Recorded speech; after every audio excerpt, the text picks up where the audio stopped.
Hi, I'm Siobhán Fletcher and welcome to the latest edition of our newscast. Now, do you know a teenager or a young adult living with serious allergies or who are at risk of anaphylaxis? Well, they're being invited to attend a free allergy and anaphylaxis awareness session at Nobles Hospital this afternoon. That's Wednesday, the 2nd of July. Led by Tracey, Dunn and Donna Colligon, the session is designed to help them understand their allergy and anaphylaxis risks, learn more about how to manage emergencies confidently, and give them an opportunity to ask questions and share experiences in a safe space. I sat down with the pair to find out more and to hear why this message is being aimed specifically at young people. Full disclosure, going into this interview, I myself have a severe nut allergy, which comes up once or twice in this chat. Hi, I'm Donna Colligon. I'm a registered paediatric nurse. I work for Manx Care and my role currently involves going around schools and nurseries on the island, giving them training on allergies and anaphylaxis. Yourself? Hi, I'm Tracey Dunn and I'm the Education and AllergyWise Training Manager for Anaphylaxis UK. So I'm based in England and I've come over to visit the island to work with Donna to do some raising awareness sessions of allergy and anaphylaxis over the next couple of days. So I suppose we were just speaking a little bit off mic, but how do those roles differ and how are they similar in terms of training and in terms of getting the message out to people? I think actually it's interesting because we've only done one session so far and it was in the school, and there was things that I was thinking, that's really good, because Tracey came and did a session for the pupils, whereas I can't do that currently. I can only do training for the staff because of resources and time. But there are a lot of overlaps between the training, and I think because the resources, I get my own training through AllergyWise, which is through Anaphylaxis UK, so the message is, it's the same basically what I'm getting from you, isn't it? So we're given the same messages basically. Yeah, so I'm a qualified teacher, so I'm quite happy and comfortable working with the full range of students in school from 5 through to 18. I'm happy working with nursery children as well, just for the breadth of experience that I've had in education. Took early retirement from headship just about 18 months ago. Perfect. And so those sorts of training sessions, be it for kids or for the teachers or the adults involved, I realise these sessions are probably like an hour long, so I'm not going to expect you to explain the whole thing. But kind of in a nutshell, what are the key takeaways that people, in layman's terms, need to know about, serious allergies and anaphylaxis? So for me, the main messages I want to get into the schools is obviously raising awareness about allergies. So starting from a very young age. So if it's in the nurseries, obviously, talking to the children and raising it and saying, you're very lucky you can eat everything, because if other people ate that could make them very poorly. So it's teaching them that two main messages we want to get across with the kids are, firstly, always wash your hands. So if you've eaten food, wash your hands, and not to share food as well, so that they're just eating what they can have and not touching other people's food where we could get cross contamination. So they're the main two sort of messages that we really want to get across for the pupils. And then for the staff, obviously, it's about recognising anaphylaxis and knowing the difference between a mild to moderate reaction and an anaphylaxis, because we treat them very differently. And so on that then, can you run me through some of those kind of signs and symptoms of what the difference is if anyone doesn't know or hasn't had experience before? So what I use with the children is the word stir, because it just helps me to remember those symptoms of a mild to moderate reaction. So S stands for your swelling. So in a mild to moderate reaction, you're going to get swelling, or you might get swelling of the lips and the eyes. Your T is for tummy aches, that's your nausea and vomiting. Your I is for your itching, which is your itchy mouth or your itchy skin, and R is for your rash, which is hives. And actually being able to hang that onto a word just helps the young people remember what those symptoms are, and then we can go on and talk about how at this stage it's treated with antihistamine. Yeah. And the way we would recognise anaphylaxis, we use an ABC approach. So if there's any effects on the airway, the breathing or the conscious level, then we call it anaphylaxis. So that's when we would treat with adrenaline. So that's your EpiPen or your Dexapen. And it's it's sort of those symptoms as well are quite changeable person to person. They're sort of umbrella symptoms, aren't they? Like you might have some of them or not all of them at the same time, or you have, it's kind of speaking from experience here. There's a whole range, isn't there? But any one of them is something that you should keep an eye on if you kind of see it happening or feel it in yourself, then I suppose. Yeah, absolutely. Because I think even if you only have what we class as mild to moderate symptoms, things can get worse. So it's very important that you're aware and looking out for any effects on the ABC, airway, breathing, conscious level, and immediately treating that as anaphylaxis.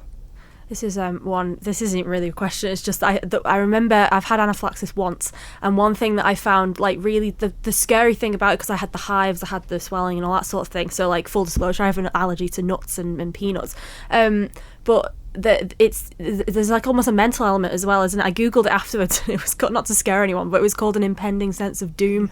And I remember being in the ambulance being really scared and being like, I'm safe now, I'm fine, but you can't push through it. So it's that key, isn't it, like getting the help when you need it, taking your EpiPen and like getting an ambulance. And I suppose, what's the process if someone goes into anaphylactic shock or is feeling like anaphylaxis is happening to them? What's the process in terms of taking your EpiPen and ringing an ambulance? What would your advice be to people?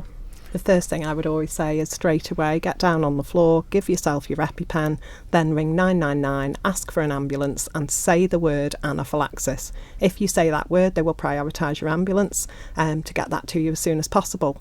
If after 5 minutes you are not feeling better or feeling worse, then you would give your second pen into the opposite thigh. Into the opposite thigh, that's the case. Yeah. And I think it's really important as well that if you have any doubt, you treat as if it is anaphylaxis, because the delay will be the thing that causes the problem.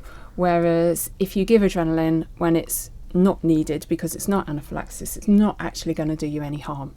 You might get a raised heartbeat and a bit of flushing, and you still need a trip to the hospital, but actually it's the delay in administering anaphylaxis that the adrenaline for anaphylaxis that can make it far worse. I remember that, again, I keep bringing up this experience, but I remember ringing 999 and being like, well, I think I'm having an allergic reaction. They were like, take your EpiPen. I was like, but I think I'm okay right now. And they were like, take your EpiPen. Like, that is the advice, isn't it? It's safe, better safe than sorry, isn't it? Absolutely. Also that message as well about lying down, because that's a message that it's only come in more recently really, but there's been some awful cases through the UK where people have run around in a panic trying to attract attention, or people thinking they're doing the right thing. Let's take you somewhere quieter, a more private area, and actually that can bring on the reaction and it can cause like a cardiac arrest, so which is obviously really serious. So in that case we would want them to get the person down on the floor where they are and ideally raise their legs up as well, put them on a chair. And there are a couple different types of adrenaline injectors, aren't there? Can you run me through just briefly kind of how you would use each one if you were out and about and you saw someone and they were incapable themselves in that moment? What would be best doing? Yeah, so we've got EpiPen and we've got jets, and they come in 2 different doses and they're single dose devices. So once they're used, they're used. They need to be disposed of in the sharps bin. They both contain the same doses of adrenaline. There's a smaller dose for children up to around about the age of 6 or 7. It's weight based, so it's about 25 kilos. Yeah. And then they should move on to the larger dose, which they'll be on for forever after that. So you hold it in your dominant hand. You need to make sure you tuck your thumb out of the way. So you hold it in, so education terms, it's a palmar grip.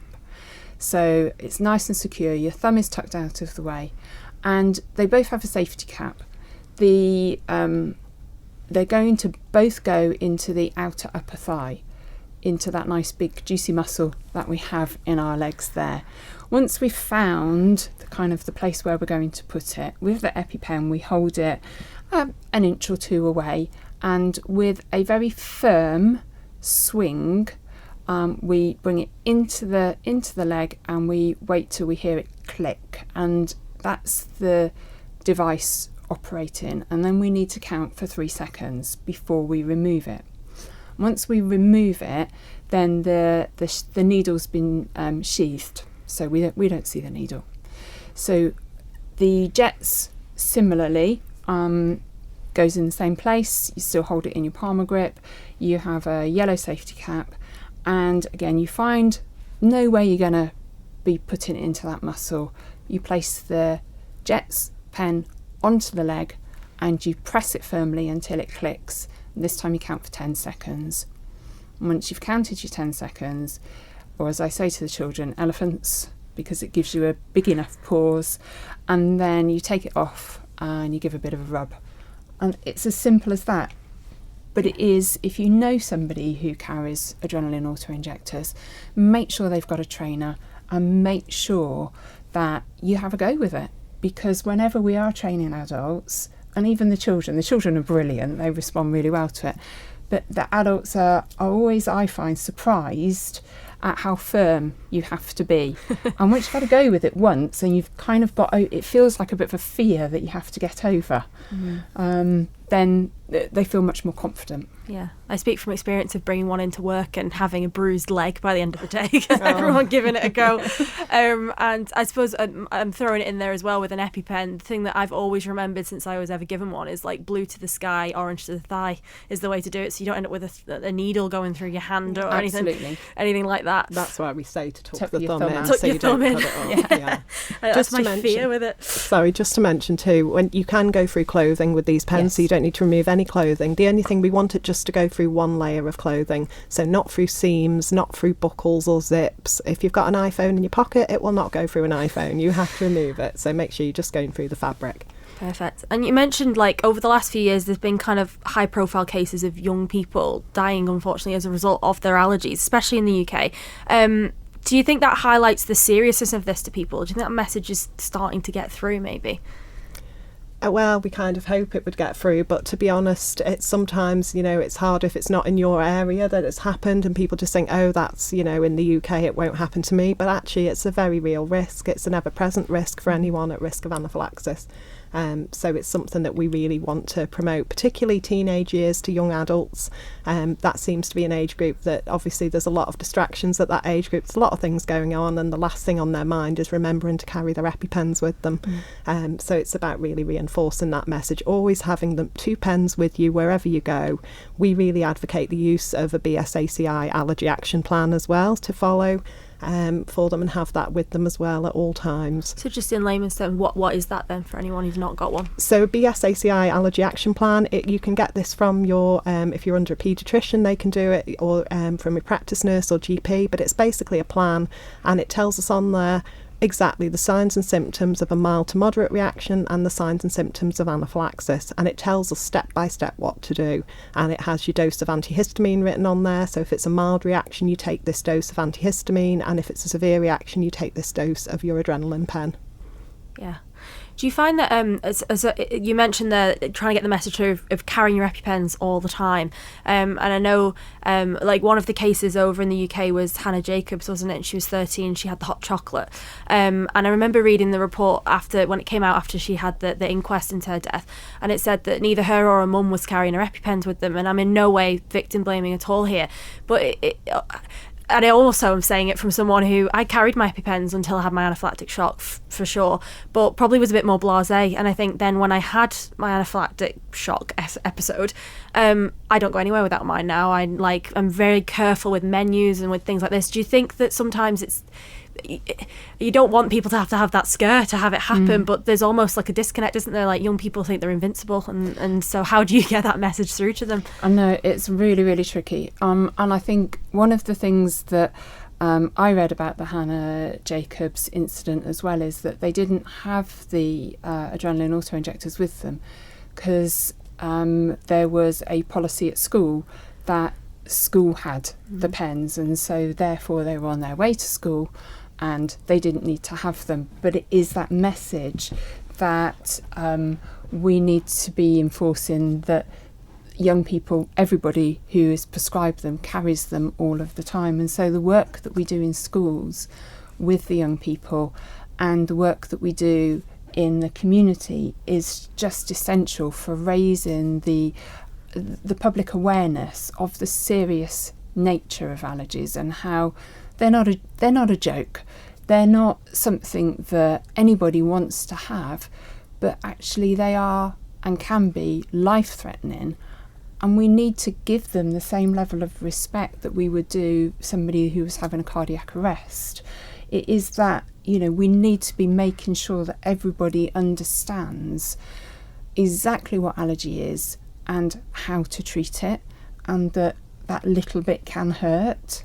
And there are so many myths around allergies that they just all need debunking, and people need the actual facts. They need to understand how difficult it is to live with allergy from time to time. Mm-hmm. And, young people don't want to be different. You just want to fit in. You don't want to have to say to your date, oh, sorry, before I snog you, have you been eating peanuts because I'm allergic to them? Mm-hmm. That's life with allergies. You have to be proactive all the time. And sometimes you just don't want to be, do you? No. Listen, I have a wife who loves chicken satay, can't have it anymore. And she reminds me, we have a Chinese, fuming about it still, she still does. But okay, so for anyone who's listening in, you're having a free allergy and anaphylaxis awareness session this week at the Nobles Hospital site. And can you tell me a little bit about how that's been made possible, and also what people can expect if they go along? So we were very fortunate that a family on the island, Greenhouse family, raised money through doing like a dip on New Year's Day, and they raised funds for Anaphylaxis UK. And as a result of that, we've been fortunate to have Tracey come over and provide these free sessions for us. So this one session in particular is going to be aimed at teenagers and young people, because they are an age group that's been identified as being at significant risk. And Tracey's obviously going to provide information that's specific for that age group. Yeah, so we're going to talk about those things that young people need to know. They're going to, we're going to remind them how to use their adrenaline auto-injectors. We're going to remind them how they can look after themselves, and we're going to give them some tips for encouraging that self-promotion of their own needs to actually help them be comfortable with that as far as they can be with their allergy. And we're going to remind them of the seriousness of their allergy, because my own son is allergic to peanuts. He had his anaphylaxis when he was 6, and he's now 18. So he falls into that category of children, young people, and he needs reminding what it feels like. He needs reminding of what those signs and symptoms are, because it is such a long time ago. He doesn't remember it. And so we'll cover those sorts of things with them as well. It's going to be a really valuable session for them, and give them the opportunity to come and ask us questions as well. And they can ask us anything. We'll cover dating. It's those things like kissing that are important. And I think sometimes it's easier to talk to a professional than it is to your own parents. Yeah, there's things like alcohol, isn't there, that has hidden allergens. Makeup has hidden allergens in it as well. So a lot of themes that are particularly relevant around that age group. That's what we're hoping to look at, isn't it? Yeah, because there's things you don't even think about, and then when it clicks. Yeah, you're right. There's like liquors, isn't there? With like is amaretto. It amaretto? Yeah, exactly. And people go, "Oh, we'll have that with Coke," and you think, "I can't have that." Yeah, it's not a drink that is available. There's a lager that contains nuts as well. There's egg white in a lot of cocktails, and Advocaat, obviously. Yeah. So yeah, it can be hidden in there. Yeah. And in the article with this interview, we'll have like all the main allergens. I'll have links to the various websites and things. I think also, I know we're focusing here on young people and teens as well, but I suppose what's interesting is that you can kind of develop an allergy at any point, can't you? Or at least it gets more severe to that point. I'm speaking to someone who I found out I was allergic at 18, and my mum was like, "How did you get to 18?" And we didn't know. But there's different things, isn't there? Like, I didn't like the smell of any nuts and things like that, so I probably wouldn't have eaten them. But then when I found out through a cross-contamination thing, and so you kind of can find out at any age, can't you? And it's no less important to know all of this stuff as well. Absolutely, and I think that is the thing, that it is one of those myths that does need to be debunked, is the fact that allergy can develop at any age. It's why 80-year-olds turn around and say, "Well, I've eaten nuts all my life," because it just takes the immune system to flag it incorrectly at that moment in time, and hey ho, we're allergic.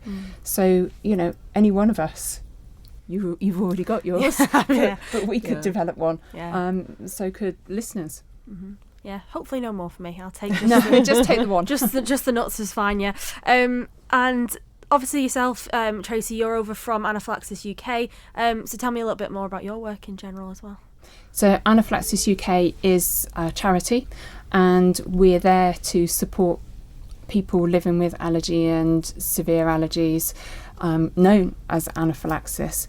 So we provide accredited medical information in the form of fact sheets and training programs. We have the support for those living and those caring for those with allergies at any phase of their life. So it might be that we just need to find out a little bit more about cosmetics, and you can go on our website and you can find the fact sheet on that.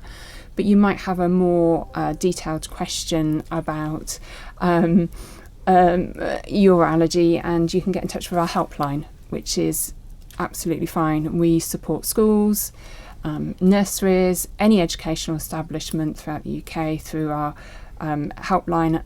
It comes through to me, and as I say, I use that education background that I've got and the knowledge that I have through my work with Anaphylaxis UK and my own son to make sure that people get the support that they need, and that's the same for our entire team. Do you find that that schools and nursery settings, I mean, either of you can answer this, are like receptive to this? They want to know more, or do you think it's still kind of something that maybe people aren't aware of as much?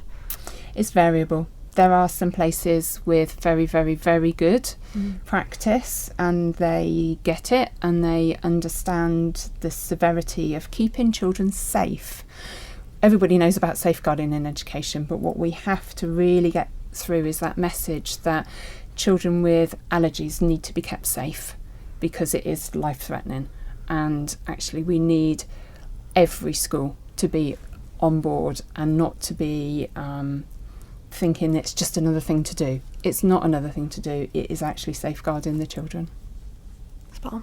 Yeah, we find as well, because it's an annual training, because it's not something you can just have as a one-off, and then we know that with education, you know, it's use it or lose it, and if you don't have that repetition, then it's very quick that you de-skill in that area. So it's important. We do offer annual updates for the staff, just to keep that fresh in their mind. And often they do say to me, I'm so glad I'd forgotten some things, but I remembered things the minute you said it. And so each time I go, it reinforces that message. So no, that's really positive. Thank you again to Tracey and Donna there. That session is free to attend if you're listening to this on Wednesday.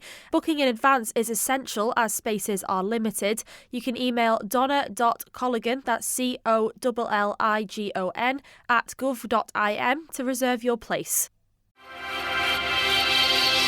Thank you for making it to the end of the Manx Radio newscast. You are obviously someone with exquisite taste. May I politely suggest you might want to subscribe to this and a wide range of Manx Radio podcasts at your favourite podcast provider, so our best bits will magically appear on your smartphone.